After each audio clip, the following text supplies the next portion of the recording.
if you are lying there in a soft, dim room with the steady sound of a fan turning, and you just want your mind to drift somewhere far away.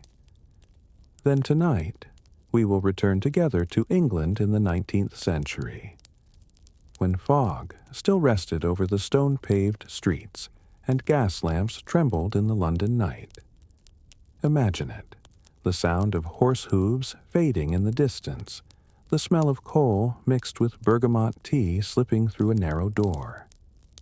In a small room, a girl named Mary slowly opens her eyes after a cold sleep.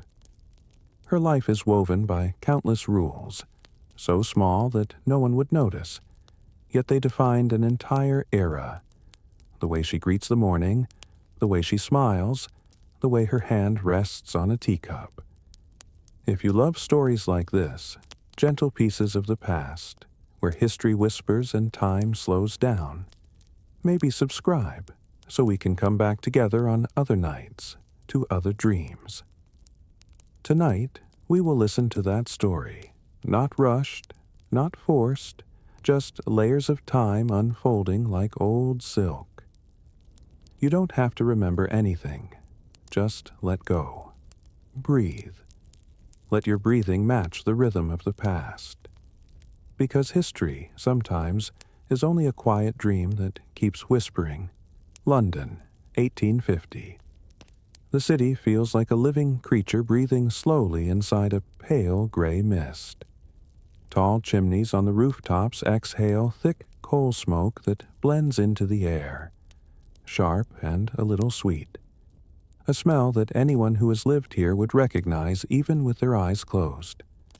The smoke slips through the cracks of doors, clings to curtains, to hair, to the warm teacup, leaving behind something you can never completely wash away.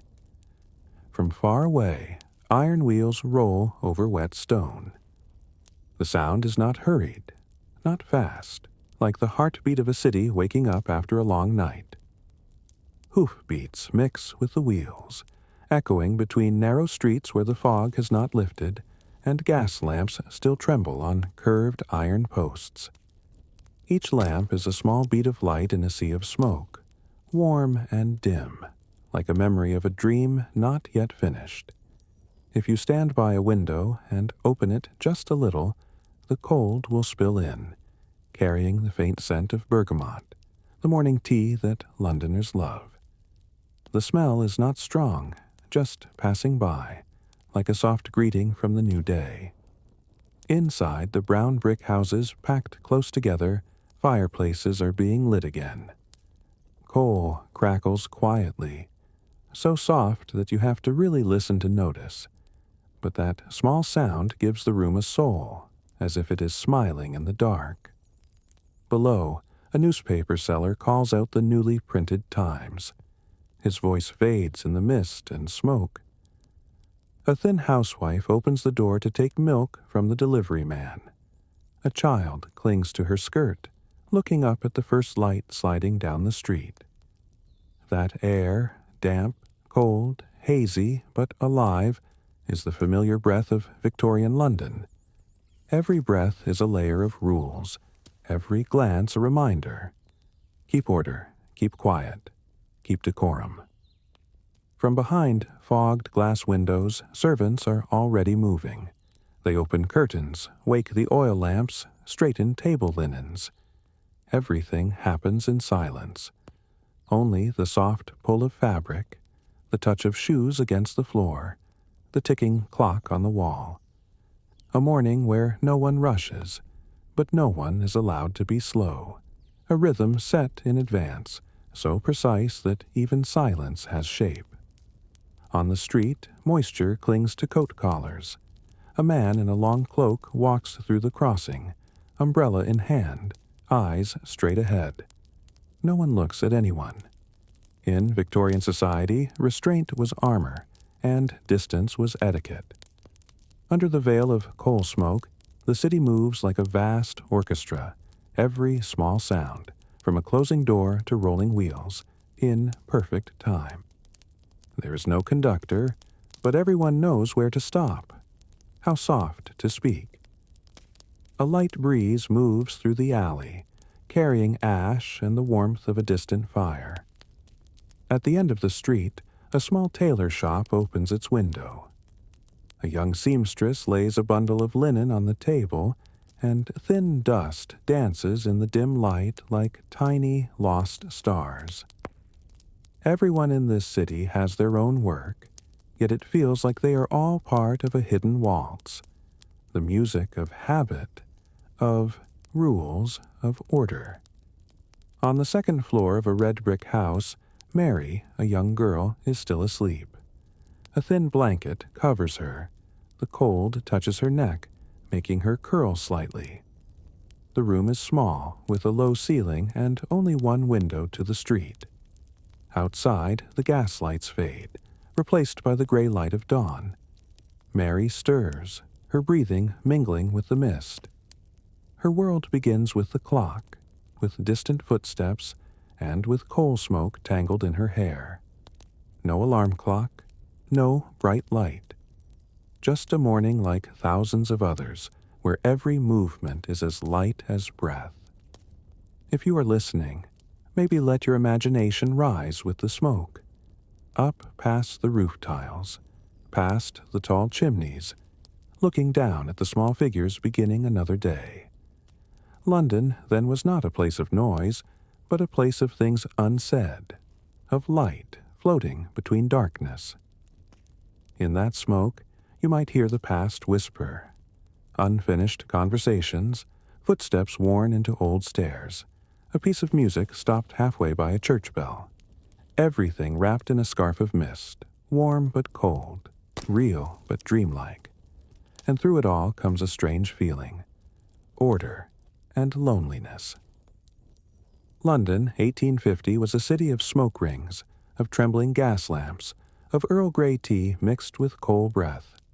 A world where everything had a rule, from how to pour tea to how to smile.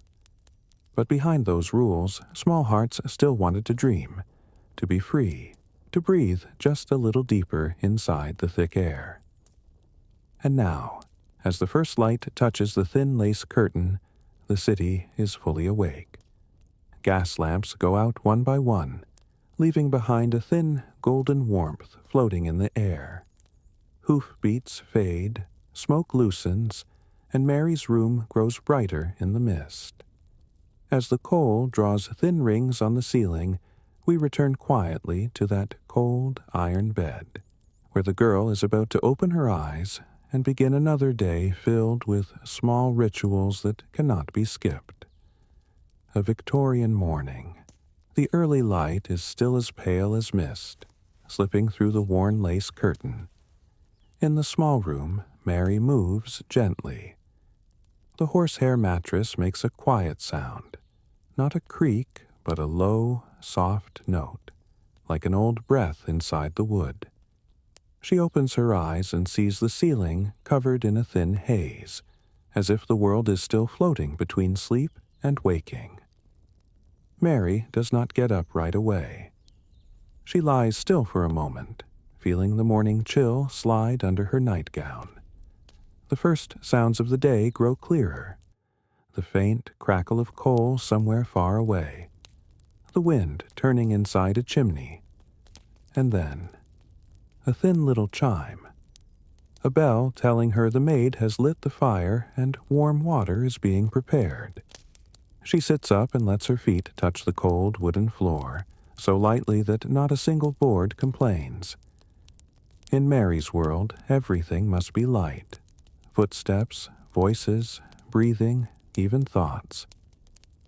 The Victorian mind believed that decorum begins with silence. A controlled silence, where every movement is measured to the exact degree of propriety. She puts on a thin shawl and walks to the window. The heavy curtain hangs like the last shadow of night. Mary takes the small cord and pulls slowly. A soft whisper of fabric glides through the air. Outside, light enters, not strong but gentle, the dim light of London, where the sun is always held back a little by coal smoke. Below, the city is stirring. The iron wheels, a distant street call, a few sparrows lost between dusty roofs. Mary breathes in deeply. The bergamot from last night's tea still lingers somewhere, mixing with warm ash and burnt wood, a scent half real, half dream, like the smell of memory. She rests her hand on the window frame. The glass is cold. Moisture clings and leaves a faint mark of her fingertips.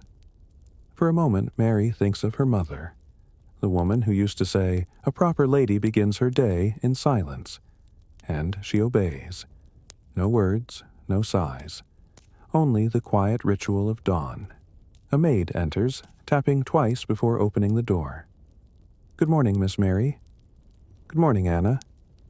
Her voice is low, soft, like mist. Anna sets the tray down, a small silver cup, hot water, and a slice of toasted bread. No extra noise. The door closes with a quiet kiss. Only the soft crackle of the fire remains, and the steady pendulum of the clock, like the heartbeat of the house.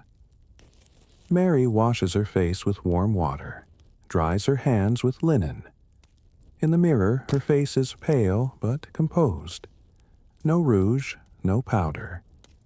In Victorian times, beauty was not something you created.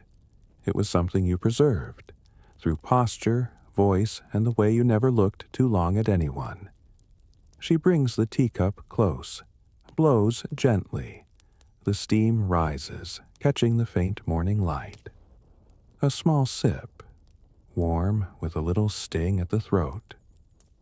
Mary looks around the room. The heavy wardrobe, the desk with unfinished letters, the chair with a shawl draped over it. Everything in its place, as if even the furniture knows the rules of the age. From far away comes the bell of a church. No one in the house is rushing, but everyone knows when to begin. Mary stands and smooths the bed. Each movement, flattening, folding, adjusting, is done with a quiet breath. There is something almost meditative in the way she moves, calm, precise, gentle. On the staircase, the servants' footsteps are faint. No running, no raised voices. A world of small sounds but firm discipline. Every step, every soft knock is part of the morning music this city plays every day. Mary picks up a thin book from the table. An improving book, the kind young women were told to read to cultivate virtue. She doesn't truly read. She opens a page or two, looks at the strict printed lines, then closes it quietly. Outside, the light is still not enough to be called noon. Time in London seems to pass differently, slow, heavy, filled with pauses. She fastens the collar of her nightgown and smooths her hair behind her ear. A morning both simple and intricate, where every tiny thing is a lesson in etiquette. No one teaches Mary how to breathe, but she knows even breathing must have a posture. In the kitchen below, the gentle clink of dishes signals breakfast. Mary takes a deep breath and sets down the cup. She glances at the pendulum clock. The minute hand has just touched 8. Everything is on time. Outside the window, the mist thins. A pale white light touches her hands, showing smooth but cold skin. A new day is truly beginning, and somewhere in the street, wheels are rolling again, and horses are echoing away. Mary walks slowly to the wardrobe and lays her hand on the cold brass handle. The heavy door opens to rows of folded dresses, waiting for the next ritual of the morning, to put on the shape of propriety. From the crack of the door, the new day breathes faintly, touching the wardrobe, where layers of cloth will continue the story of this century, a story of rules not only worn on the outside, but pressed into the body itself. In the room, filled with misty light, Mary's wardrobe stands still like a loyal guard. Heavy oak wood, cold brass handles, and the mingled scents of linen, beeswax, and lemon bergamot create the exact kind of air a Victorian morning is made of. Mary opens the door, and the chill stored in yesterday's fabrics drifts out, a faint greeting from the world of propriety. The first layer is the thin white chemise. The fabric whispers as it moves, touching the skin, cold at first, then slowly warming with her breath. No one but Mary sees this moment, yet it marks the thin border between the self and society. The chemise is the last place she still belongs to herself. Everything after it is ritual. Next comes the corset. The stiff fabric wraps around her torso, and the laces behind are pulled slowly, evenly, with a familiar rhythm. Pull, breathe, pull, hold. Anna, the maid, works with practiced hands. Each tightening of the laces is a knot between the body and expectation. The waist narrows, the shoulders lift, the breath shortens. But every lady must learn this. Beauty is the art of endurance, Mary's mother once said, gently but firm. Mary does not complain. She takes a short breath and lets the corset sit against her ribs. When the last lace is fixed, Anna closes the clasp. A small click, then stillness. The room falls quiet again, broken only by the rustle of the next layer. Petticoats, soft white skirts stacked like clouds. Mary lifts the fabric, arranging the lace edge. The weight settles on her shoulders and hips, as if each layer were a layer of law. The first petticoat is soft, the second is stiffer, the third carries a frame. When she bends to tie the last ribbon, the skirt spreads out in a perfect circle. Not made for running, but for keeping distance from the world. Then comes the crinoline, a round steel cage opening like a bird cage. Anna helps Mary thread the hoops and raise the fabric structure like an invisible wall. It keeps her from sitting freely, from bending deeply, from walking fast. But in that time, limits were considered grace. The faint ring of metal, the brush of fabric, and a breeze slipping through the curtain meet each other like a quiet little symphony for those who know how to listen. Mary stands straight and breathes shallow. Her back cannot bend, her shoulders cannot fall. In the mirror the reflection looks delicate, but something is hidden. The beauty of endurance. Every breath is a test of patience. Every small motion must be learned, measured, and made gentle. Anna bows her head and brings out the outer dress, a gown of ash blue satin. The fabric falls like water, light gliding across every fold. When it covers everything beneath, Mary disappears. The young girl who woke moments ago is gone, replaced by Miss Mary Hartley, the daughter of a respectable family, trained and expected. Buttons click one by one as Anna fastens the bag. Each tiny sound marks the tempo of a silent symphony. When the last button closes, Mary feels her neck lengthen slightly and her inner voice drop, softer, more proper. On the table, a pair of white gloves waits. She slips each finger in slowly. The fabric slides cool and smooth. Her fingers look longer, lovelier, but also farther from her real body. A lady never shows bare hands.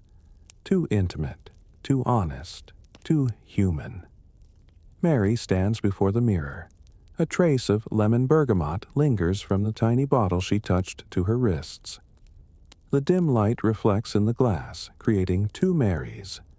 One girl in the morning haze, and one perfect figure of society. No border remains between the person and the role. She looks at herself and bows slightly, as if greeting a stranger. The air in the room seems thicker. The sound of fabric blends with the ticking clock. Each layer of cloth is a layer of silence. Each layer of silence is a layer of rule. What Mary wears is not only to cover, but to declare the right amount, the right tier, the right distance. Anna adjusts the ribbon at the back of the dress, then steps back to observe. "Perfect, miss." Mary smiles faintly.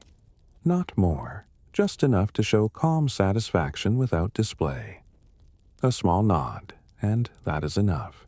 She walks toward the door, the skirt gliding across the floor like a gentle wave. In this world, even the sound of fabric must obey. Not too loud, not too fast, not enough to draw eyes. And from such tiny things, Victorian society built a structure solid as stone, yet thin as mist. Mary sets her hand on the doorknob and looks once more at the mirror. Everything is in place. Nothing out of line. She takes a slow breath, the corset pressing her ribs, a breath now limited but shaped. Outside, a small bell rings below. Breakfast is ready.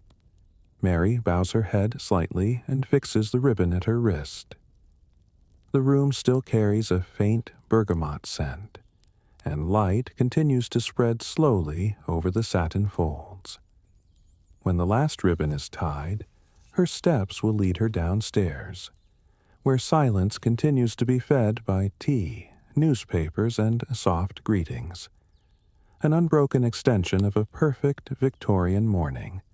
The breakfast room is on the lower floor, where the dim morning light slips through thick voile curtains and lands on the long walnut table.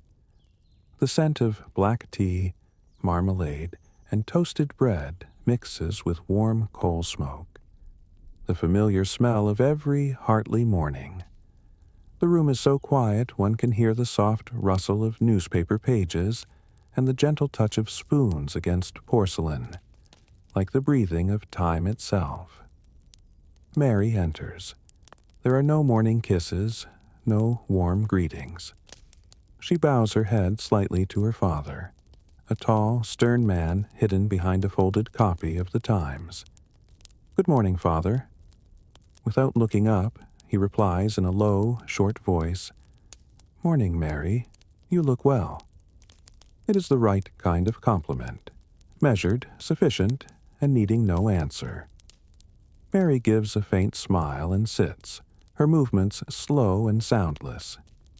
At the table, her mother, Mrs. Hartley, is writing a letter, the quill gliding steadily across the paper, pausing now and then to dip into ink. That tiny sound slips between the pendulum clock and the steady breathing of the fire. A silent family symphony. A servant pours tea into her cup without spilling a drop. Mary stirs it gently, arms close, eyes lowered. Outside the window, sparrows shift on branches. The sky is still gray, and smoke rises straight up from the chimneys. No one speaks loudly.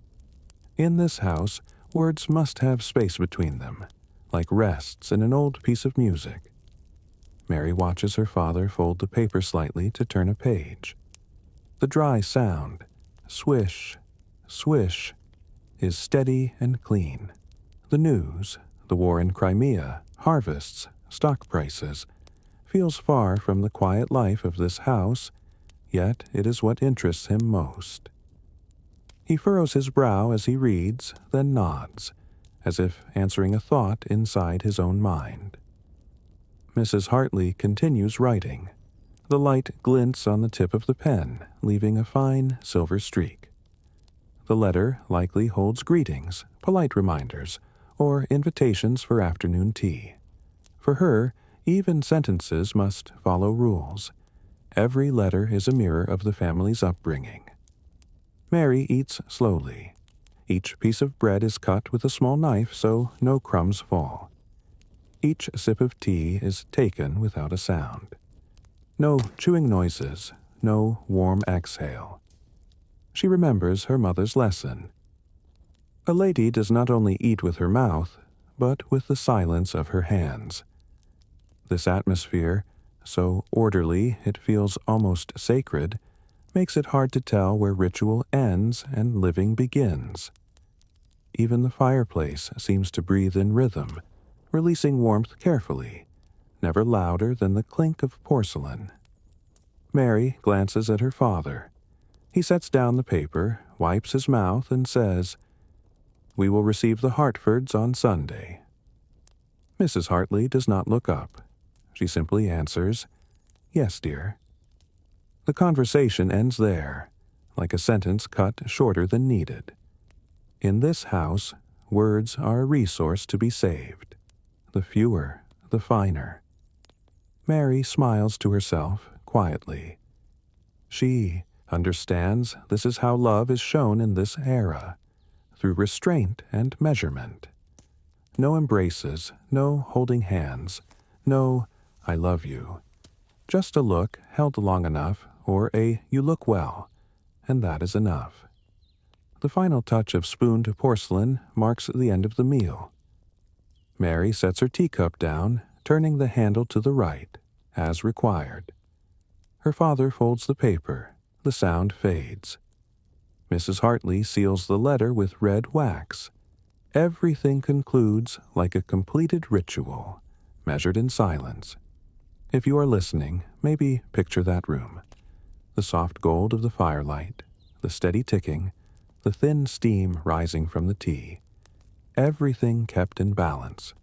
Not too cold, not too warm, not loud, not still. A morning lived as though no one dares disturb it. Mary rises after her parents nod. She bows, fixes her gloves, and leaves the room. Her skirt brushes the carpet. A soft, thin sound like wind through leaves. The bergamot on her wrist lingers, mixing with coal smoke. A quiet farewell before she steps away. In the hallway, daylight from the window casts the shadow of a willow tree across the wall. The dining room clock ticks on, steady as the breathing of the old house. Every morning repeats itself, same order, same sounds, same quiet. As though time, too, has been taught to behave. Mary places her hand on the wooden rail, ready to go upstairs. Above, in the pale-lit room, needlework and quiet hours are waiting for her. In that gentle stillness, the clock draws us back to the needles and thread. Where Mary, in the misted light, will continue her day with stitches as soft as breath. The small workroom sits behind the staircase, where Mary spends the rest of her morning. Light slips through a dusty window, drawing thin stripes across the wooden floor. The room smells faintly of cooled tea, old paper, and a trace of beeswax from last night's candle. On the table, the embroidery frame and spools of thread are arranged neatly, orderly, like everything in Mary's life. She sits and carefully threads the needle. The sound of the needle passing through cloth is very soft, like a breath inside silence. Each stitch is a measure of time.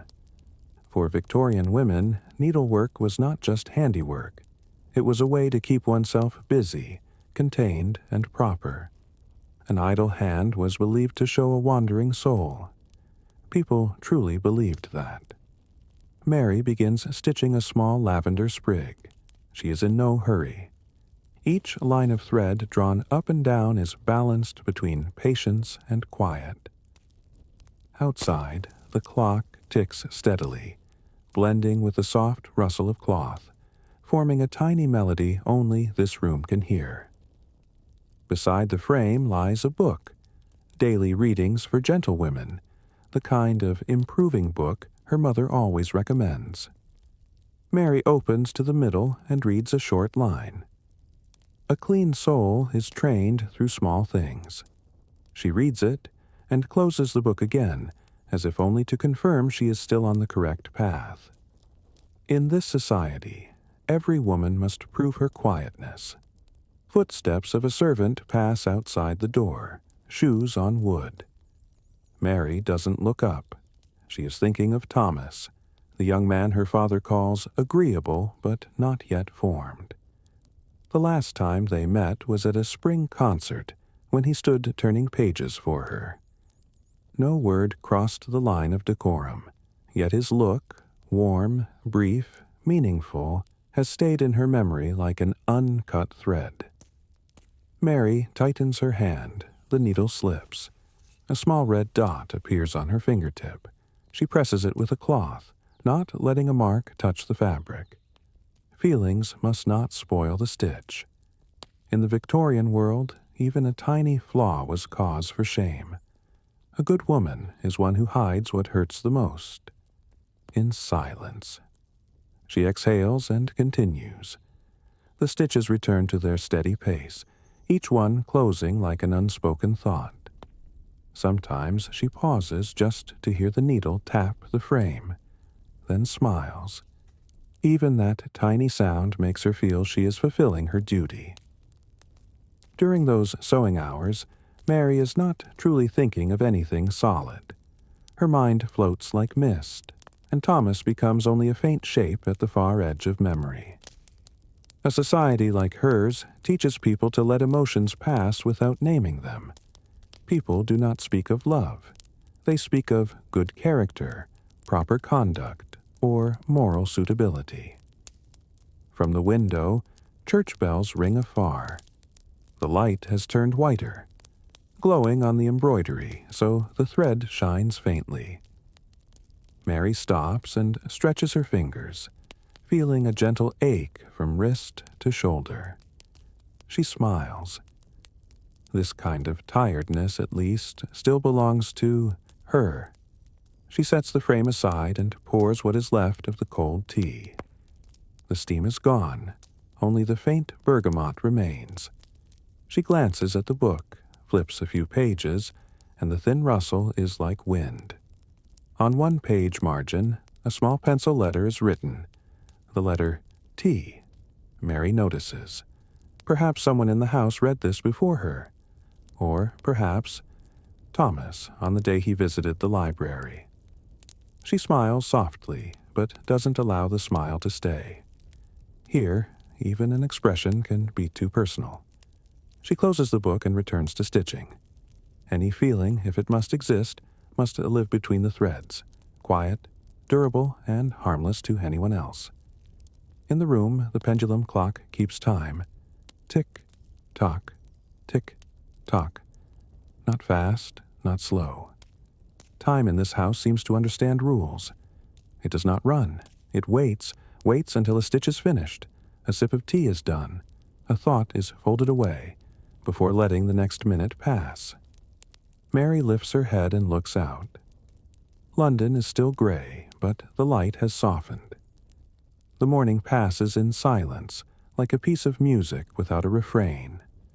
Her hands do not stop, but her mind settles, between the sound of the needle, the sound of the clock, and the sound of her own breathing. If you are listening, maybe imagine it. A young girl in an old room, the embroidery glowing in misted light, each stitch piercing cloth, tying together moments. Not to make something beautiful, but to keep the mind from wandering.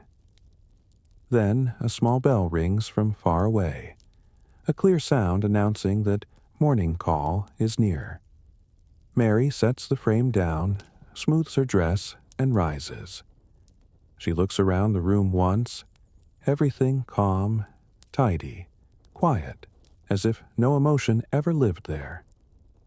It is time for the morning call, an afternoon disguised as morning, where greetings, glances, and silence will go on telling the story of this society, a place where people love with their eyes, remember through manners, and hide what is true inside the smallest stitch.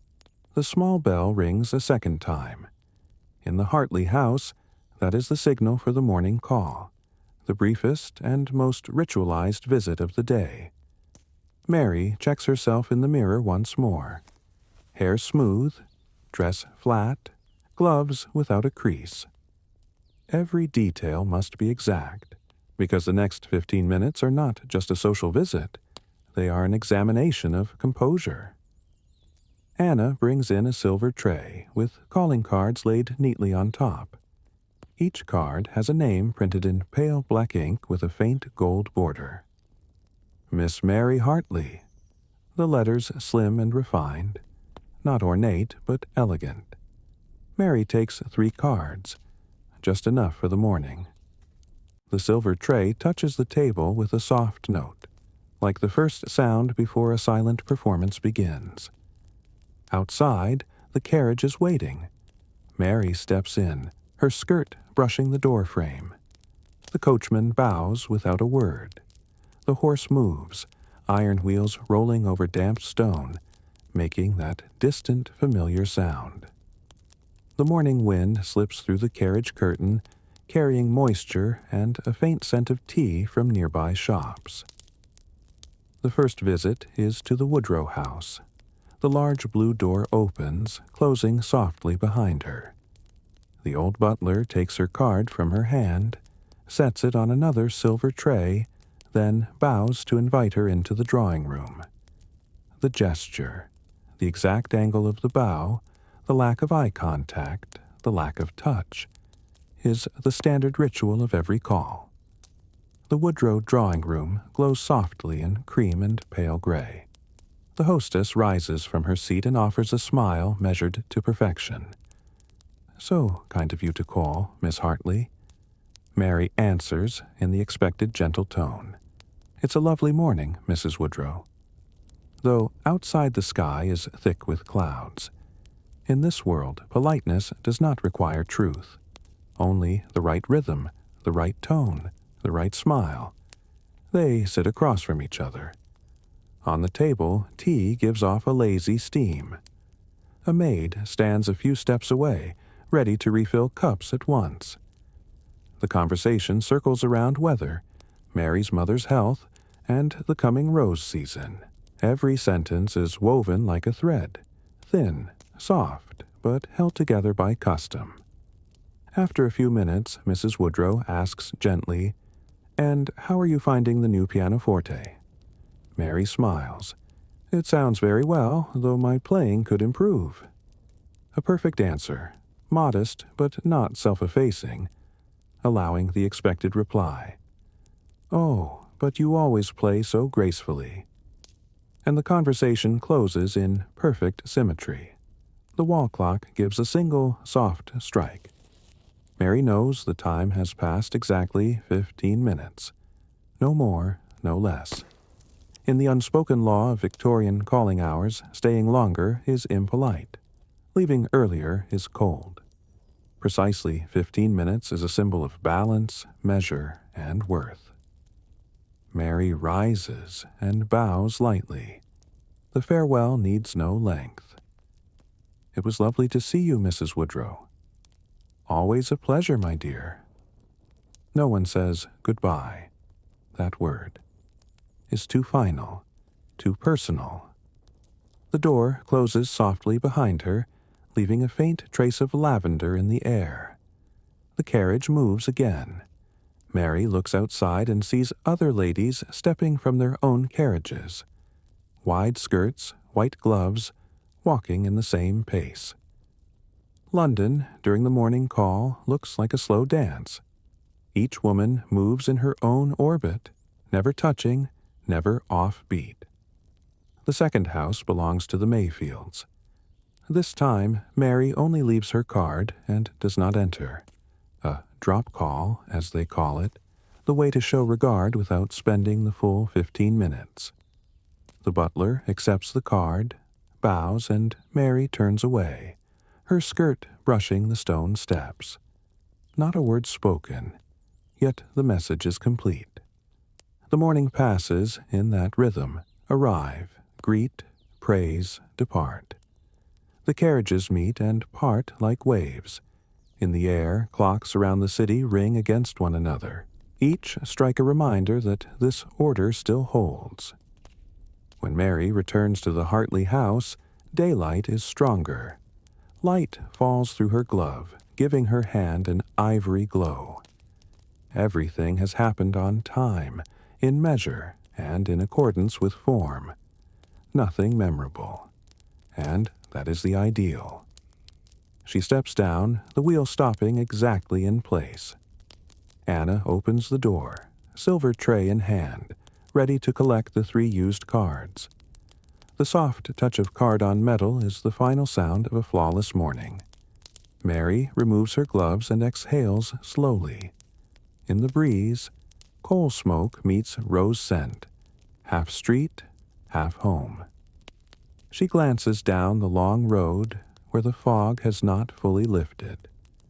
There, other women are still walking in the same rhythm with the same posture. Synchronized heartbeats of a world that believes beauty lives in precision. From the Hartley porch, steps return to the street, breathing measured beneath white gloves. And within that air, London continues its unbroken morning. A silent composition where order itself is the rhythm of grace. Mary leaves the Hartley porch as the clock strikes 11. London still keeps its pearl-gray light, that thick, muted glow that wraps the whole city in a cold woolen scarf. On the stone pavement, last night's moisture still lingers. Each time her heel touches down, a soft tuck, follows, steady, exact, not fast, not slow.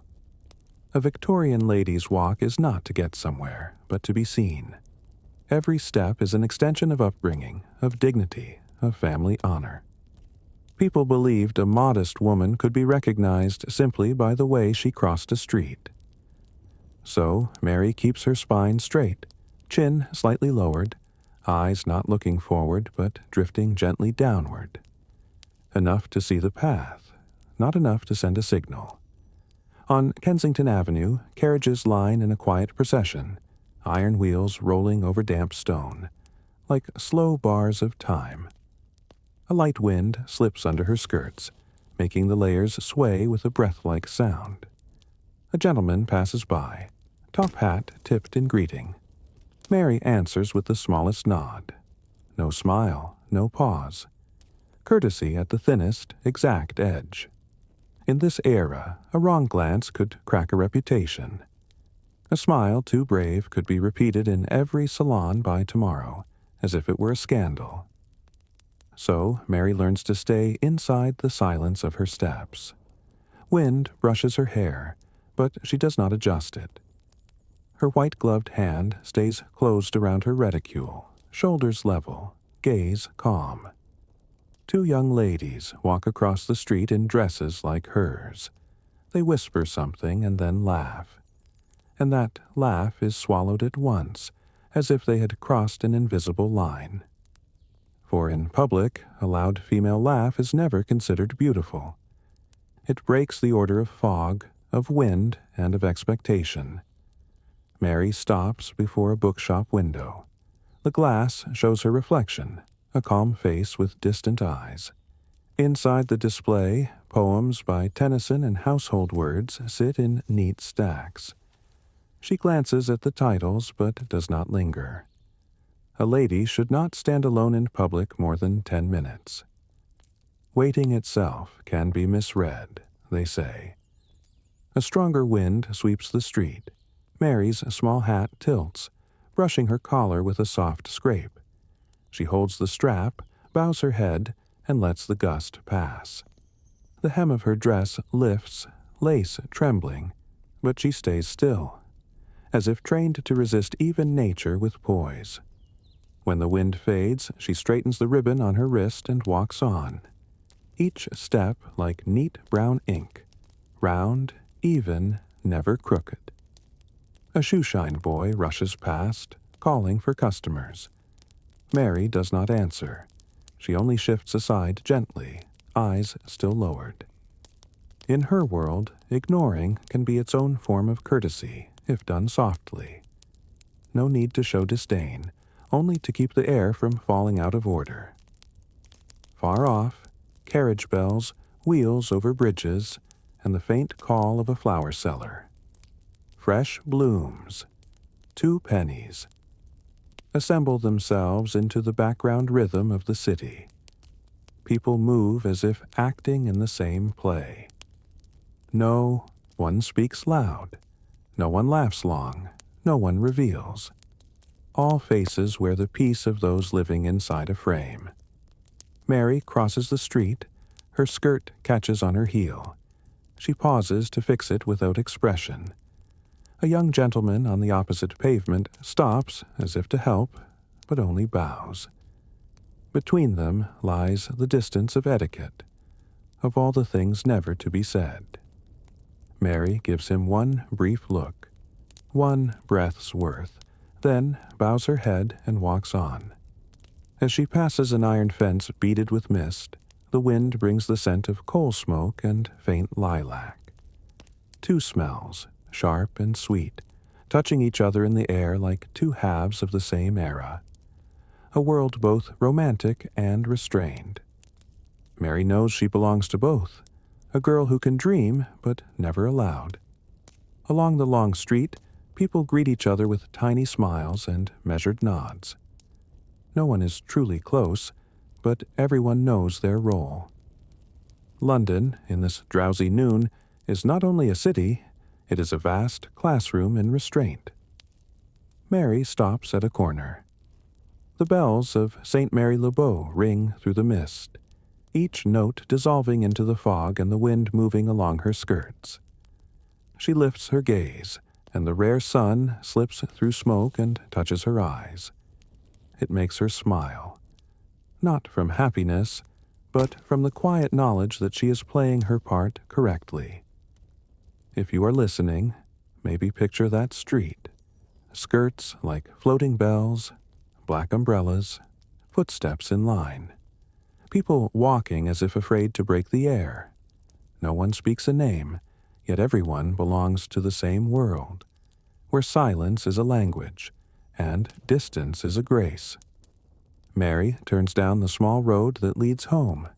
Wind blows gently, carrying lavender and tea smoke together.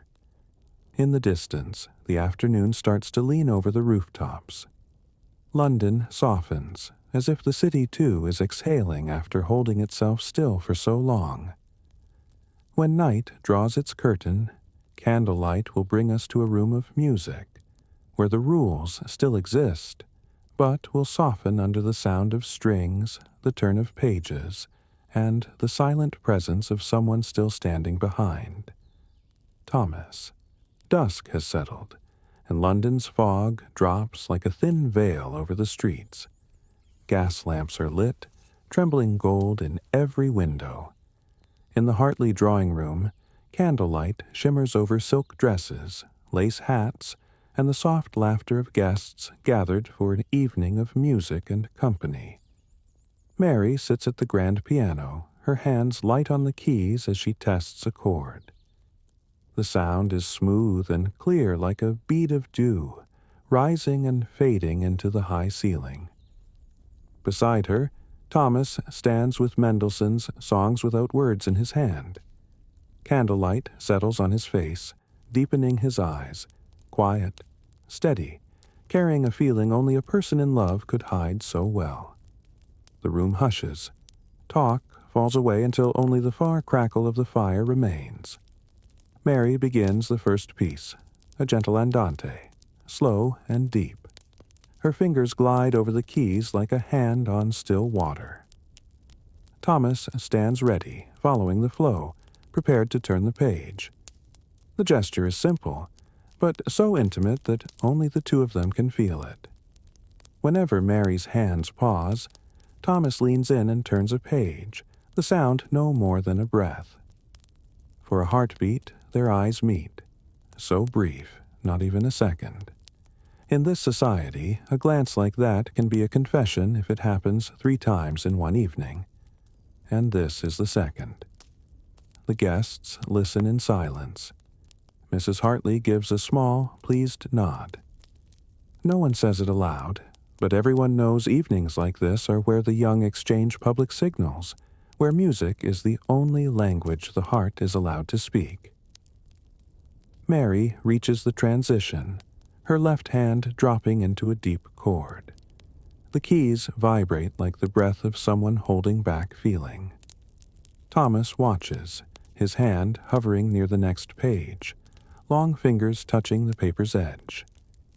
They look at each other again. Candlelight flashes in his eyes, and Mary lowers her head, as if afraid others might see what even she is not ready to admit. When the piece ends, the room holds a long beat of quiet before soft applause begins. Polite, gentle, like wind on leaves. Mrs. Hartley says, "Beautifully done, my dear." Mary bows. "Thank you, Mama." Her voice is even, but the hands folded in her lap are tight, where her heartbeat has not yet settled. Thomas sets the score down and says, "Just for her. You play Mendelssohn as if it were written for you." Mary looks at him and smiles softly. In Victorian terms, that compliment crosses a line. But he speaks so lightly that even if someone heard, they would take it for courtesy. Outwardly, everything is proper, but underneath, a tiny crack opens in a heart that wants to speak. Guests offer measured praise. Such poise. Her touch is delicate. A refined sense of taste. Each compliment sounds like a prayer to self-control. Praise held to the exact degree. Feeling kept to the exact degree. No one showing anything beyond the limit. Mary returns to the bench and watches the candlelight shimmer on the polished lid. In that light she feels herself become part of the music, the player, but also the one being played. Every key, every glance, every nod from her mother, from the guests, all of it is etiquette made of sound. Thomas steps back a pace, but his eyes still hold her outline. No extra words are allowed. In a room where everyone speaks of art, while knowing they are witnessing something not to be named, the silences between pieces become the small rooms where real feelings hide. After the third piece, another young lady steps up to play the violin, and Mary takes a seat behind. Thomas moves to the corner. The violin rises, high and thin, like a tight thread stretched between two people. In the glow, Mary lowers her head and pretends to look at an old score in her hands, but she is really listening to her own heart blend with the instrument's echo. The piece ends. The applause returns. Everything on time, in form, never off-key. Mary looks at the wall clock, near 10 o'clock already. Evenings like this pass faster than breath, because every moment is packed with what cannot be said. She stands, gathers herself, and gives thanks to the room. In the mirror, caught by candlelight, she sees Thomas bow, one hand holding the music, the other resting on his chest. That small gesture is the final sign of a night that held more than it showed. Outside, the night is dark. When the door closes behind the last guest, Mary stands in the hallway and hears the wind slip through the crack, carrying the scents of candle wax and black tea. On the piano, the Mendelssohn score lies open, the last page stirred softly by the draft. Mary steps closer and lays a hand on the paper, smoothing it. The sheet feels faintly warm, perhaps from Thomas's touch. She closes the score and hears the soft rustle like a final breath. The room falls still. Only the thin candle flame, the warm hush of the keys, and a heart beating in quiet remain. If you are listening, picture the gold of candles on ivory keys, the last notes fading, and two people standing a few steps apart in a crowded room, yet oddly alone. In this society, that is as close to love as one is allowed to come. Mary blows out the candle near the piano. The smoke curls up, bends in the air, and dissolves. She watches it, thin, frail, yet it leaves a warm trace. Like this evening, brief, delicate, and gone in silence. Tomorrow morning will bring paintings and watching eyes, and a name to avoid, at the Royal Academy, where the pictures are not only art, but 100 eyes that guess, measure, and test the thin honor of those who have just learned to feel. The next morning, the fog still clings to London as the Hartley carriage stops before the Royal Academy of Arts. The door opens, and Mary steps down in a pale blue dress, white gloves at her wrists. Dim light filters through smoke and settles on the building's great stone columns, where rooms of oil paintings await the gaze of the upper set. Her mother, Mrs. Hartley, walks beside her. Straight-backed lace parasol open just enough to hold a small distance between them and the world. Inside, the air is warm with candle glow and the smells of linseed oil, beeswax, and linen. Heels tap the wooden floor with a practiced rhythm, the kind of elegance London has turned into social ritual. Large paintings hang high in gilt frames, landscapes, portraits, Greek myths. People speak softly, just enough to be heard, never beyond the edge of courtesy. Mary walks slowly, her hand resting lightly on her mother's arm. At each picture, Mrs. Hartley nods and says in a low voice, "Very fine composition," or, "The brushwork is bold." Mary only smiles. To her, the figures on the canvas seem quiet, bodies held in perfect shapes, but with eyes that appear to know something they are not allowed to tell. A group of gentlemen stands near the grand staircase, speaking in low tones. Among them, Mary recognizes Lord Barrington, a name mentioned at family dinners. He is nearly 20 years older than Mary, wealthy, well-placed, and, in her mother's words, a match worth considering. But his gaze makes Mary shiver, cool, assessing, a little possessive. Mrs. Hartley leans in, barely a whisper. "Remember to be polite, dear." Mary lowers her head. When Lord Barrington approaches, he smiles, his voice deep and rough. "Mrs. Hartley, Miss Mary, what a pleasure." Mary answers, "My lord," soft and steady, eyes down, showing nothing. But his gaze clings too long to be called polite. The far rustle of other visitors makes the air feel tighter. Barrington tilts his head and adds a few words about an upcoming ball and the hope of attending together. Mary gives a social smile and keeps her breathing slow. Her mother steps in with a turning phrase. "Indeed, my lord, it will be a delightful evening." In their language, this means, "That is enough. Stop here." Just then, a familiar voice from the stairs. "Mrs. Hartley, Miss Mary, what a coincidence." Thomas. He approaches, calm, warm-eyed, but measured. He bows to Mrs. Hartley, then turns to Lord Barrington with an even smile. "Lord Barrington, it's been some time." They shake hands, Thomas's grip firm enough to register, delicate enough to be called polite, clear enough to be a warning wrapped in manners. Mary stands still, watching the exchange like a play performed on breath alone. Thomas says nothing more, only steers the talk toward a nearby canvas. A fine Turner, don't you think? Enough to make Barrington turn away to look. Mary uses the moment to take one small step back, like a breath being returned to her. Her mother notices and smiles, telling Barrington, "We should continue our walk, my lord. Such a large exhibition this year." He nods, though his eyes linger on Mary a moment longer. Then he bows and moves off.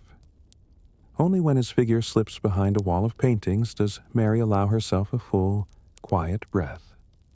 Thomas tilts his head, voice low. "Are you quite all right?" Mary nods. "Perfectly." A proper answer, but her eyes carry a small thank you. He understands and only smiles. In this world, protection must also be silent, and Thomas has done it in the gentlest way, rescuing her without letting anyone see she needed to be rescued. They walk together into the next gallery. The old floor sounds under their steps, hollow and soft. The scent of oil paint is stronger here, mixed with canvas and resin. On the wall hangs the portrait of a young girl, gaze turned aside, white dress, a rose in her hand. She reminds me of someone, Thomas says softly. Mary lowers her head and answers, even softer. Perhaps someone she should not resemble too closely. He smiles, eyes holding a quiet hint. Mrs. Hartley returns and finds them standing a touch too near. Mary, my dear, we must be moving on. Of course, Mama. Mary's voice is even, but her step slows by half a beat. She glances back and sees Thomas watching, his look gentle, not sad, not glad, like a quick sketch drawn with light. Mother and daughter stop at the small tea room inside the exhibition. Cups touch saucers with a soft sound, steam rising into the space filled with low talk. Lord Barrington is a man of influence, her mother says quietly. Indeed, Mary answers, eyes on her tea, but some influences are best admired from afar. The words are light, but in her tone is something this era does not forgive easily, a hint of her own mind. Mrs. Hartley says nothing, only exhales and sips her tea. Outside, steps scatter across the hall. Guests begin to leave. Mary looks toward the glass door. Thomas is speaking with a friend in the corridor. Light catches his shoulder and falls across his hair, making him seem both near and far, like a drawing not yet finished. If you are listening, imagine that room. The sound of wood underfoot, tea meeting porcelain, voices like a hush. A world where every movement has a rule.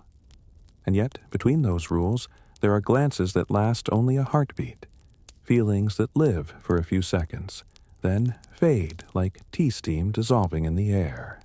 And, as the afternoon lowers, a request is being prepared.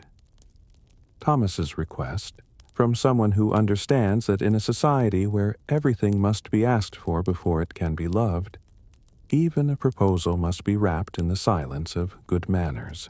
Afternoon falls slowly over London's rooftops, pale gold light hiding inside coal smoke. In the Hartley house, the air is quieter than usual. The pendulum clock beats a steady rhythm down the long hall. At the end, the drawing-room door is ajar, where Mr. Hartley, Mary's stern father, sits by the fire, finishing the financial pages of the Times. A knock sounds, 3 slow, proper taps. He looks up, voice low. Come in. The door opens slowly, the hinge giving a soft note. Enough to announce, not enough to break the calm. Thomas steps in, standing straight in a well-cut dark gray suit, hat in hand. Mr. Hartley peers over gold-rimmed glasses, his gaze not cold, but not easy. Mr. Reeves, he says with a small nod. I wasn't expecting a visit this late. Thomas answers, calm and even. I hope I'm not intruding, sir. I came to speak of something important. Mr. Hartley sets the paper down. Firelight brightens his eyes.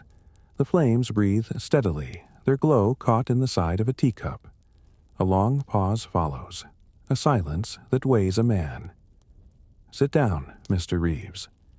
Thomas sits, hands placed neatly on his knees.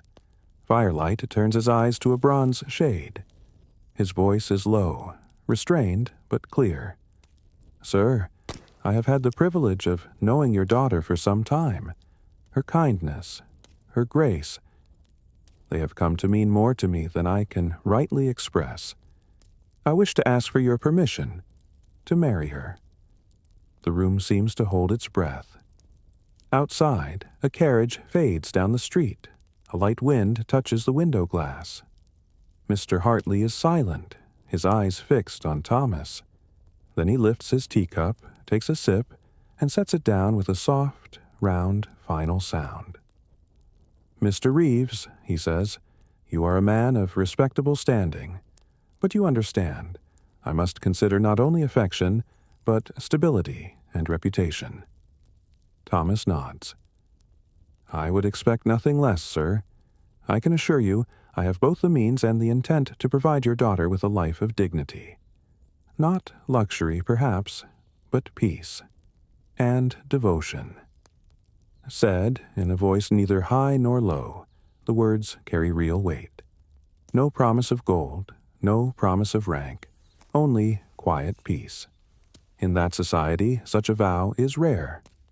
Mr. Hartley does not answer at once. He walks to the window and looks into the small garden, dim with mist. The last light touches his graying hair. When he turns back, his eyes are a little softer. "You are a good man, Mr. Reeves. Mary is precious. You must understand what that means." Thomas replies gently, "I do, sir. More than I can say." Mr. Hartley goes to the table and opens a small drawer. A soft click, and he takes out a dark blue velvet box. He sets it on the table between them and slides it toward Thomas. "This belonged to my mother," he says, voice low but warm. "A sapphire. Not the largest, but it has seen 3 generations of Hartleys. If she says yes, it will be hers." Thomas lifts the lid. The tiny hinge makes a quiet sound, and for a moment it is so still they can hear their own breathing settle. Inside, a sapphire ring glows a deep sea blue, like a drop of ocean kept by time. Firelight touches the stone so it seems to live. Thomas looks at the ring, then up. "It would be an honor, sir." Mr. Hartley nods, speaking with firmness and a trace of trust. "Then you will speak to her tomorrow. But remember, marriage is not sentiment. It is steadiness." Thomas smiles. "That, sir, I have learned from her." Mr. Hartley steps forward and offers his hand. Their hands meet, firm, steady, quiet. No congratulations, no need to smile. Only the look of 2 men who understand that a promise has just been made. Not on paper, but on honor. Thomas rises and bows slightly. "Thank you, Mr. Hartley." Mr. Hartley says only, "Good evening, Mr. Reeves." It sounds cool, but in the tone is something others would not hear. Consent, tucked inside proper form. The door opens again. Light from the hall comes in, then closes softly behind Thomas. In the room, Mr. Hartley sits and watches the fire burn low. He sighs, then lets a small smile appear, the kind Mary rarely sees on her father's face. In the corridor, Thomas pauses before the tall mirror. His reflection stands in dim light, the deep blue sapphire in his hand like a small lamp. He draws a breath and feels his heart beat with the clock on the wall. Everything is on time, in measure, by the rules. Yet inside, the world is bright. If you are listening, picture that room. Warm fire, steady clock, a velvet box just opened, a faint tea scent. No cheers, no tears, only the stillness of a happiness kept within bounds. The good news spreads softly, like evening tea's scent, calling up a busy season. Hands will begin to sew. Letters will be sent, and soon all of London will know a wedding is coming. Quiet, proper, and set by both the heart and the rules. The engagement of Mary Hartley and Thomas Reeves appears in the society announcements of the Times in only a few short lines. An engagement is announced between Miss Mary Hartley, daughter of Mr. and Mrs. Edward Hartley of Belgrave Square, and Mr. Thomas Reeves of Kensington. No photograph, no ornament, only fact within decorum. Yet, to those who know both families, that small notice is like a thin beam of light through London fog. Just enough to make heads lift. Inside the Hartley house, the atmosphere shifts. Tables are covered in white cloth. Fabric samples line the chairs. From the sewing room comes the steady sound of shears slicing fabric, mixed with the rustle of wrapping paper and the scent of fresh linen. Mary sits by the window, her fingers tracing the edge of lace, listening to that cutting rhythm as if it were the heartbeat of a new life being stitched. She says little. Everything, The wedding gown, the trousseau for married life, is chosen, fitted, adjusted in near silence. The dressmaker asks softly, "Perhaps a shade of ivory, miss?" Mary nods. No extra words. Every decision is made with a look and a restrained smile, as if even joy must keep its posture. In the afternoon, her mother sits at the writing desk, composing letters of thanks. The fountain pen glides slowly over paper. "We are most obliged for your kind congratulations." The same sentence repeated dozens of times, but each one must be neat, not rushed. Gratitude itself has a protocol. Meanwhile, Mary writes privately to Thomas. Her writing is small, slanted, even, just 2 pages. No open declaration of love, only. "I look forward to the spring when we may walk without chaperone, if only for a moment." In that era, such a line is already daring. Thomas replies in a tone as simple as it is steady, each sentence holding a hidden pulse. The days move too slowly, but they move. Mary folds the letter and places it into a wooden box, alongside the first scrap of lace from her gown in progress. Between words and cloth, she feels the time becoming something she can touch, as if each day is being sewn by hand. From the hall come the dressmaker's soft voices, the continued snip of scissors, and at times the sound of parcels being sealed, ribbons tied, paper rustling like unopened letters. Everything is in motion, but still under the quiet order of middle-class London, where even happiness must stay balanced. Mrs. Hartley looks at her daughter, her eyes softer than usual. "You seem calm, my dear." Mary smiles. It is easier to be calm when everything is decided. A simple line, but it holds a philosophy. Peace is the reward of accepting what has already been chosen. Near evening, a messenger brings another bundle of cards. Distant acquaintances sending congratulations. Mary opens each one, reads, then stacks them neatly. None of them strike her heart too strongly, because excess, feeling, too, is considered inelegant. She walks to the sewing room. The dressmaker is measuring the waist of the main gown. "Breathe, miss," she says softly. Mary inhales, then holds. Fabric closes around her, corset tightened. "Perfect," the dressmaker smiles. Mary exhales slowly. That feeling, bound and beautiful, is perhaps the truest image of the life she is about to enter.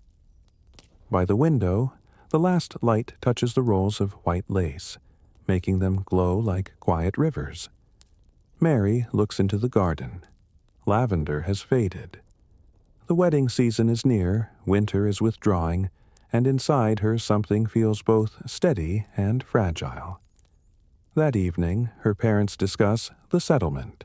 Property, dowry, terms to be agreed. Paper rustles, pens sign across contracts. Mary sits beside them, quiet, like a listener to music she did not choose. Yet she is not sorrowful, because here every life begins this way, with agreement between hearts held within rules. If you are listening, imagine the scene. A room full of white fabric, the sound of scissors, the whisper of ink on paper, slanted light across wood, and a girl learning a new role. Wife, mistress of a house, emblem of composure. Each thread she touches is a piece of the future, sewn by hand, by patience, by trust that everything will fit. Night falls. Mary closes the small cloth-bound notebook where she writes ideas for her new home. What flowers to plant, what curtains to hang, what tea to serve in the morning. A future is being measured, cut, sewn, and tied by her own hands. Not hurried, not vague, just small, quiet steps, like the sound of fabric being cut in the next room. Steady, soft, never out of rhythm. Between the two families, talk shifts gently to harmless numbers. Agreements in blue ink, nods over tea. And somewhere between those dry lines on paper, a heart continues to beat, softly, reminding that sometimes love can live quietly inside the order of documents and thread. The day of the meeting between the two families is chosen for a cold afternoon. Winter light sliding through the curtains like a quiet breath. In the Hartley drawing room, the fire crackles softly, blending with the scent of black tea and freshly opened parchment. A long table is covered in white lace, set with porcelain cups, fountain pens, and stacks of papers titled Settlement Agreement, the formal blueprint of a proper marriage. Mr. Hartley sits at the head of the table, his face calm, but his eyes sharp with calculation. Opposite him is Mr. Reeves, Thomas's father, a quiet, firm man with hands worn by trade. Between them lies a careful respect, as if trust itself is being measured in currency. £10,000 settled on Miss Hartley, with joint ownership of the townhouse in Kensington, Mr. Reeves says, voice even without embellishment. Mr. Hartley nods slowly, lifting the pen but not yet signing. And Mr. Reeves's son, I presume, retains the income from his shares in the shipping company. Indeed, answers Mr. Reeves. Paper rustles in the still room. Mary sits beside her mother, her hands resting softly on her lap, her palms warmed by a teacup. Whenever the cups touch, the glassy ring fades quickly, the only gentle sound in a negotiation of men. She does not speak. She is not meant to. Her role is to be present with grace, like a flower at the center of the table, there to soften the scene, not alter it.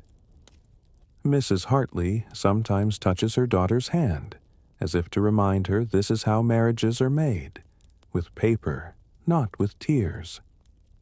Thomas sits quietly across the table, his gaze passing over the documents, pausing only for a heartbeat on Mary, a look that says I understand.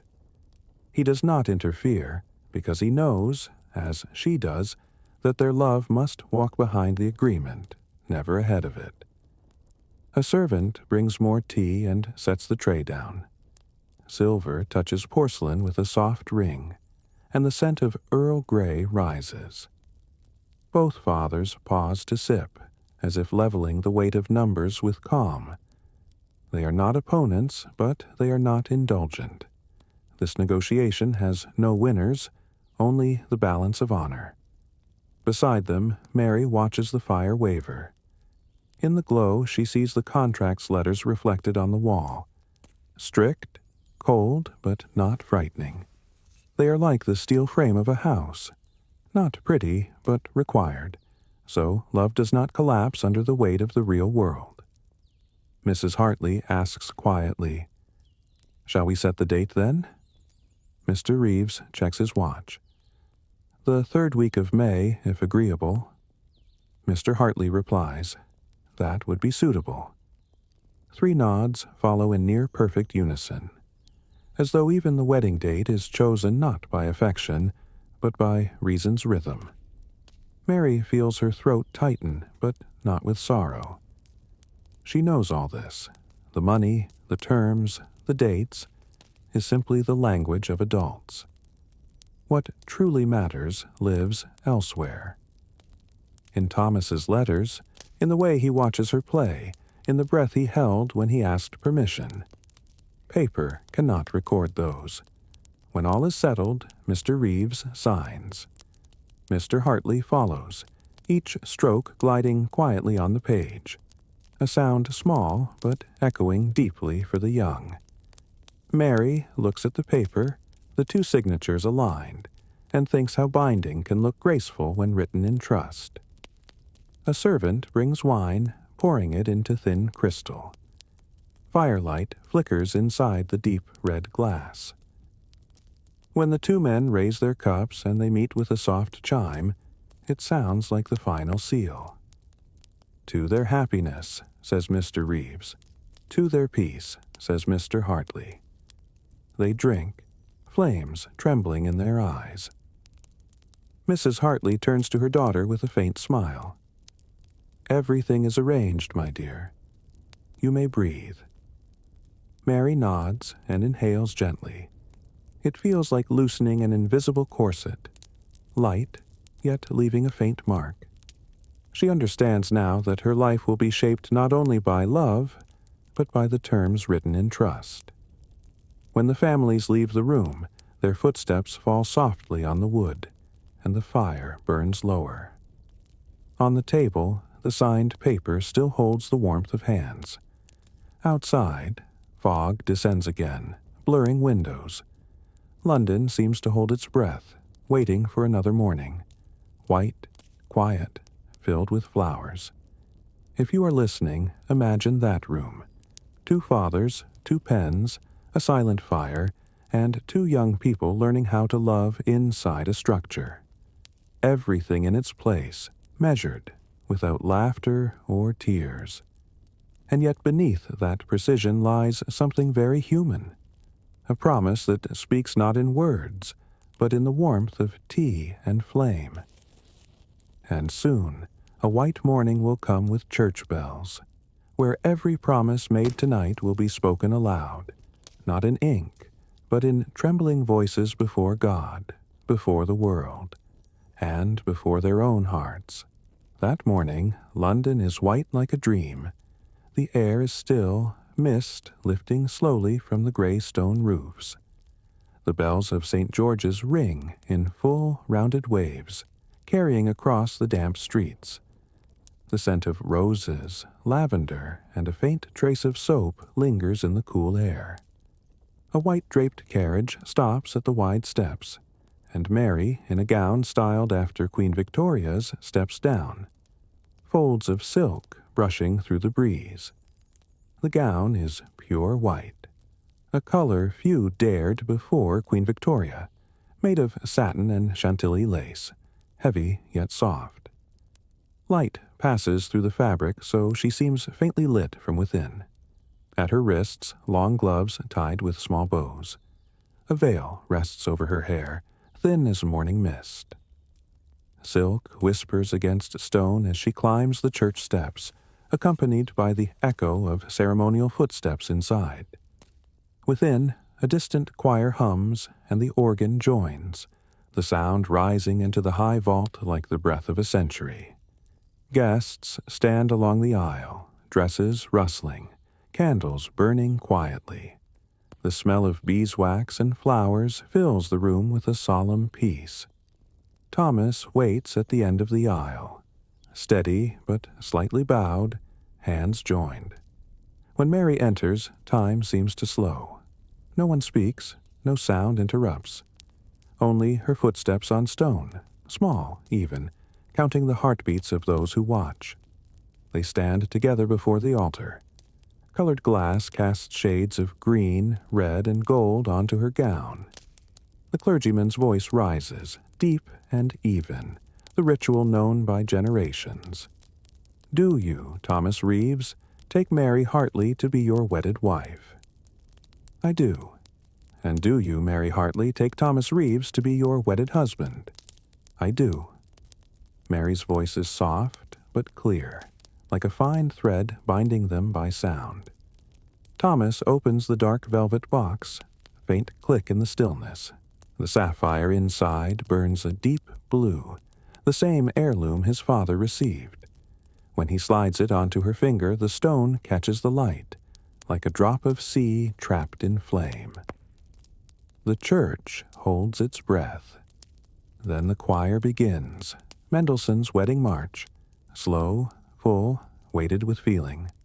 Mary lifts her eyes to Thomas. Their gaze meets. No words, no smiles. A pure, quiet midpoint between 2 separate lives. Then the moment all are waiting for. You may kiss the bride. Thomas steps half a pace. Mary lowers her head. The kiss is not loud, not long. Only a brief touch of breath, soft enough to make the nearby candle tremble. In this society, love is measured by restraint, and that short kiss is the truest vow. I will keep you gently, not consume you. Applause follows, small, proper, not breaking the sacred air. Mary breathes in tea and rose petals around her. Light through the veil makes everything blur together. Present, memory, and what has not yet come. They turn back down the aisle, walking between the guests. Music blends with footsteps. Silk glides over stone. Outside, daylight has grown, stronger, light shimmering on the church dome. Thomas leans in and whispers, "You look radiant." Mary smiles, her first smile of the day. At the steps, wind lifts rose petals into the air. A child laughs. Someone murmurs, "Congratulations," before falling quiet again. Thomas offers his arm as she descends, his hand touching her cold silk glove. The sapphire glints, blue as a midsummer sky. If you are listening, picture it.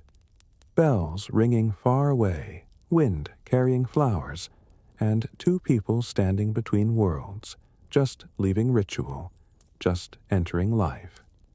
No music remains now, only a deep stillness where love no longer needs to be proven, only held. From falling petals to the ready wheels on the Kent Road. The white carriage will take them out of London toward the quiet countryside, where rules will fade behind the gate, and a new house waits, warm, calm, and full of open fields. The white-draped carriage pulls away from St. George's, wheels turning slowly over the damp stone streets. Inside, Mary sits beside Thomas, her veil now lifted, her gown spilling like a thin mist across both their knees. Outside, London fades behind smoke and distant bells. Each turn of the wheels is a gentle count away from the past. The old house, the hearth that knew all her thoughts, the walls that witnessed every silent rule. Wind slips through the small carriage window, carrying lilac and wet grass.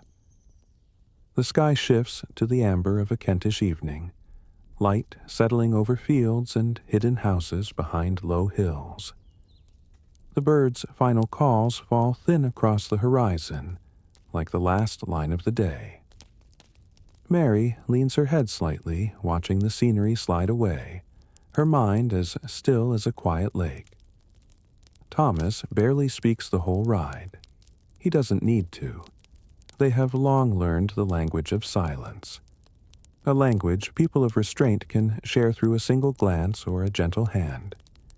His palm rests on her gloved hand, not tight, not loose, just there, enough to say that from this moment on, distance no longer belongs between them. The countryside opens slowly, barley fields in gold, elms in long rows, and thatched cottages with thin smoke rising. The wheels hum over country road, the wind threaded through the crack of the window, a sound as even as a heartbeat. Not music, but the breath of a beginning. Mary turns to look at Thomas. The evening light falls across his shoulder, softening his form, less formal, less guarded. "It feels quieter already," she whispers. Thomas smiles. "That's Kent. Even the wind behaves." They both laugh, the first laugh that needs no permission. The road narrows, winding past ivy-covered fences. Far off, a brook murmurs and sheep bells ring. The carriage rocks gently, wind carrying hay and dry grass. Mary looks at her hand, the sapphire stone catching the orange sky, changing color like a day closing. After many miles, the carriage turns down a smaller road. The wooden gate opens with a low creak, and the gravel leads them through lavender. A red brick house appears behind old chestnut trees, with a thin line of smoke rising from its chimney. Not grand, but peaceful in a way that does not need proof. An old steward waits at the door. He bows and says softly, "Welcome home, Mr. and Mrs. Reeves." Mary stills at those two words. Mrs. Reeves, a title new and real. Thomas answers in a quiet voice, "Thank you, Harris," then turns to her and whispers, just for her, "Welcome home." Mary steps down, silk brushing ground like a breath. When the wooden door opens, pine wood and mint tea drift out to meet them. Inside, firelight glows on the walls, green velvet chairs, a slightly crooked painting. A house with marks of real living, not perfect, but human. Thomas walks a little ahead, then turns back. "It's smaller than your father's house," he says, half a smile. Mary answers like mist. "It's large enough for peace." He stops at that, smiling. The smile he held back through balls and brief visits and all the rules. Tea is brought. They sit by the open window, last light falling across the fields. Mary takes a sip. Warmth spreads. A faint ticking clock blends with insects outside. No carriages, no whispers, no eyes, just two people sitting across from each other in a house that has not yet been breathed in. If you are listening, imagine that moment. The first room of a new life. Wood, fire, quiet, and a silence that no longer means constraint.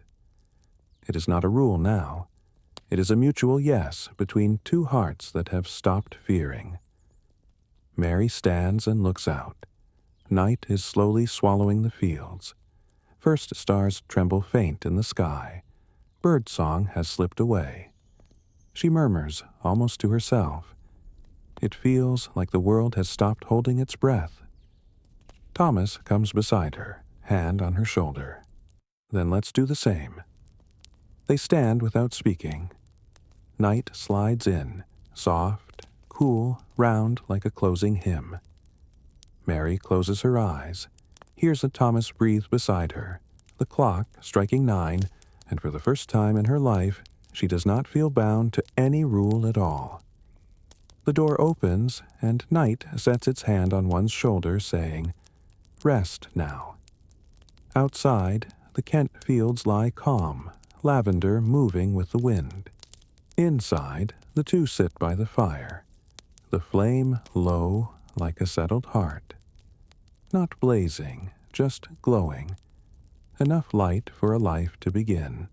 Night in Kent is as soft as breath. The little house glows with steady firelight, and the pendulum clock beats like the house's quiet heart. Outside, wind brushes through trees and carries lavender in faint waves. Mary sits by the window with a warm cup of tea, her fingers turning the sapphire ring. Its blue, now no longer a symbol of ceremony, but a private light of a real life. Thomas reads in an armchair near the fire. Sometimes he looks up, their eyes meet, then return to the page. They do not need words. After months of public restraint, silence now is not a cage. It is a rest. Every page turned. Every soft crackle from the fire is a reminder that happiness isn't born at the wedding, but in the quiet after. Mary looks around the room. Rough curtains, a scratched wooden table, dried flowers in a glass jar, Thomas's coat hanging on a chair. No city perfection here. Things may be uneven, but full of living breath. She feels herself breathing easier, as if some invisible corset, stitched by society since childhood, is finally loosening. Thomas closes his book, a soft thud. "You know, they say marriage is about compromise." Mary smiles. "I think it's about rhythm. You breathe in, I breathe out." He nods with that quiet smile that means enough has been said. The fire burns evenly, casting warm light over their hands. Thomas pours more tea, bergamot rising, mixing with wood smoke. They sit closer, not careful anymore, yet still gentle, as if afraid to break the peace around them. Mary speaks, almost like thinking aloud. I was afraid marriage would feel like a cage. Thomas answers without looking at her. Perhaps it is, but if you build it together, it feels more like a garden. She lets out a small laugh. In the wind outside, she imagines the garden they will walk tomorrow. Lavender rose bushes, gravel underfoot, a world small but wide enough for quiet living. On the wall, their shadows waver with the fire. The small house is full of sounds. The pendulums swing, tea being poured, fire breathing, wind tapping glass. Together they make a soundtrack of life, simple, slow, without any high notes. Mary rests her head on Thomas's shoulder. His warmth spreads, steady as the clock. In that moment, every Victorian rule, how to greet, how to sit, how long to smile, dissolves. Only two humans remain, knowing they have passed through those structures to reach this room. If you are listening, imagine the fire like a small, safe sleep. Not blazing, not dying, just warm enough to keep them. Their happiness is not in ballrooms, not in announcements, but in this chair, in this silence, in this shared breathing when the world outside is still. Night deepens. Wind moves through the garden. Insects hum and the pendulum ticks. Tick, tick. Mary closes her eyes, tea cooling in her hand. Thomas rests a hand over hers, saying nothing, just a touch, meaning here nothing must be performed anymore. The fire softens. The room falls into warm dusk. A breeze opens the door a crack, bringing night inside. Mary smiles and whispers like a lullaby. "We'll be all right, won't we?" Thomas answers, "We already are." She exhales, leaning her head, listening to his breathing melt into the clock's rhythm. Outside, the sky is full of stars. Inside, only a thin ribbon of firelight lies across the floor. A century of rules continues outside, but inside this house, two people have found a quiet freedom, the freedom to love, to be silent, to exist without proving anything. And now, if you are listening on your way to sleep, let that ticking carry you.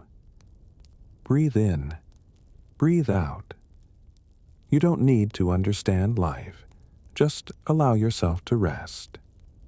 Hear the soft wind in the garden. Hear the fire breathing. Hear the century fade like steam from a cup of tea. Sleep well.